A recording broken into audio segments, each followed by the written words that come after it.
ஆண்டவரும் உலக இரட்சகருமாகிய இயேசு கிறிஸ்துவின் இனிய நாமத்தில் யாவருக்கும் என் அன்பின் வாழ்த்துக்கள்.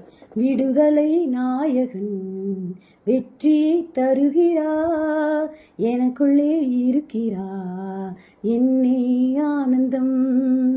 விடுதலை நாயகன் வெற்றியை தருகிறார், எனக்குள்ளே இருக்கிறார் என்னே ஆனந்தம். நான் பாடி பாடி மகிழ்வே, தினம் ஆடி ஆடி துதிப்பே, எங்கும் ஓடி ஓடி சொல்லுவே, என் இயேசு ஜீவிக்கிறார். ஆமென். ஏன் இயேசு சிலுவையில் மரித்தார் என்றால், நாம் ஒவ்வொருவருக்கும் பாவத்திலிருந்து விடுதலை தருவதற்காகவே. ஆமென். இந்த பூமியில் நடந்த 3 பெரிய சரித்திரபூர்வமான சம்பவங்கள் இயேசு கிறிஸ்துவின் பிறப்பு, சிலுவையில் ஜீவ பலியாக மரித்த சம்பவம், இயேசு உயிர்த்தெழுந்தது.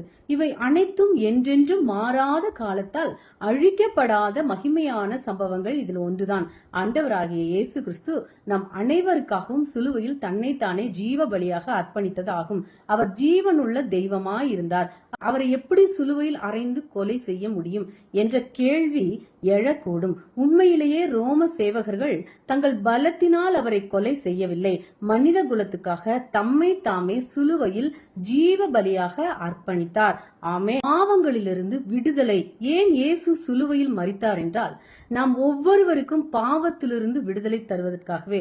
வேதம் சொல்லுகிறது, நம்முடைய மீறுதல்கள் நிமித்தம் அவர் காயப்பட்டு, நம்முடைய அக்கிரமங்கள் நிமித்தம் அவர் நொறுக்கப்பட்டார். நமக்கு சமாதானத்தை உண்டு பண்ணும் ஆக்கினை அவர் மேல் வந்தது. ஏசாயா 53:5. நம் அனைவருடைய பாவங்களையும் இயேசு சிலுவையில் சுமந்தார் என்று வேதம் கூறுகிறதை நீங்கள் விசுவாசிக்க வேண்டும். அது மாத்திரமல்ல, தேவன் அருளுகிற இந்த பாவ மன்னிப்பின் நிச்சயத்தை நீங்கள் ஒவ்வொரு நாளும் பெற்றுக்கொள்ள வேண்டும்.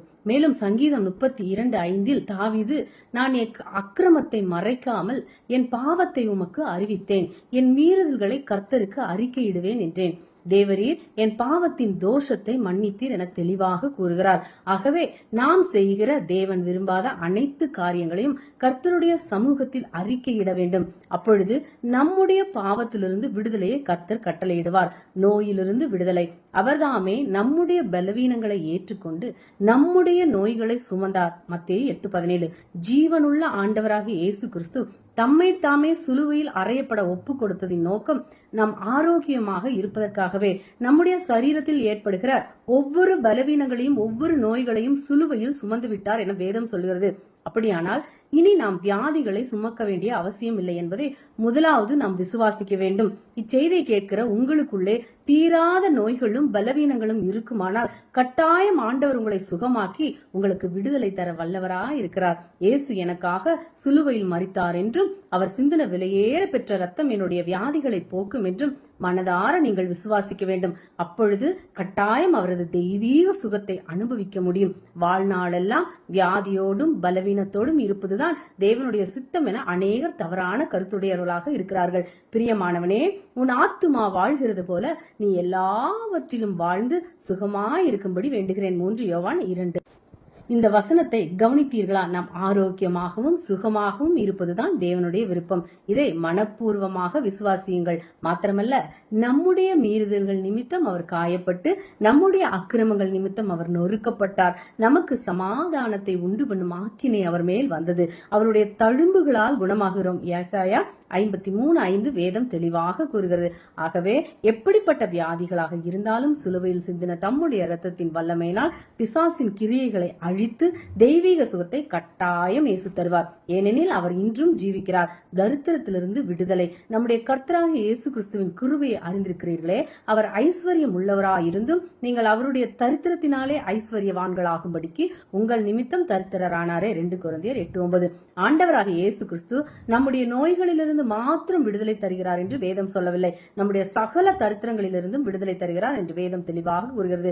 நம்முடைய வாழ்க்கைக்கு பணம் மிகவும் முக்கியமானதாகும். உண்டாகும். இந்த பெரிய வானத்தையும் பூமியும் உண்டாக்கிய நம்ம தேவன் ஐஸ்வர்யம் உள்ளவர், பூமியும் அதன் நிறைவும் கர்த்தருடையது என நாம் அனைவரும் அறிந்திருக்கிறோம். அப்படியானால் ஒருவேளை தரித்திரம் அல்லது கடன் பாரம் நம்முடைய வாழ்வில் இருந்தாலும் அதை போக்குவதற்கு வழிகளை தேவன் கொடுத்துள்ளார். அந்த வழிகள் என்ன? உங்கள் கண்கள் கர்த்தரையே நோக்க வேண்டும். மனிதனை ஒரு நாளும் நம்பாதீர்கள். உங்கள் செலவு உங்கள் வருமானத்துக்குள் அமைய வேண்டும். வீணான ஆடம்பரம் வேண்டாம். மற்றவர்களை பார்த்து அவர்களைப் போல வாழ வேண்டும் என விரும்பாதீர்கள். உங்கள் வருமானத்தில் ஒரு பகுதியை உற்சாகமாக கர்த்தருக்கென்று கொடுத்து லூக்கா 6:38 படி பல மடங்கு ஆசீர்வாதத்தை சுதந்திரியுங்கள். உங்கள் வாழ்வில் இதை அபியாசப்படுத்த முயற்சி செய்யுங்கள். நிச்சயம் உங்கள் பொருளாதார வாழ்வில் ஒரு பெரிய மாற்றத்தை நீங்கள் காண்பீர்கள். தேவன் தாமே இந்த வார்த்தைகளின் மூலம் உங்களை ஆசீர்வதிப்பாராக. நீங்கள் ஆசீர்வதிக்கப்பட்டவர்கள். ஆமென். அல்லேலூயா.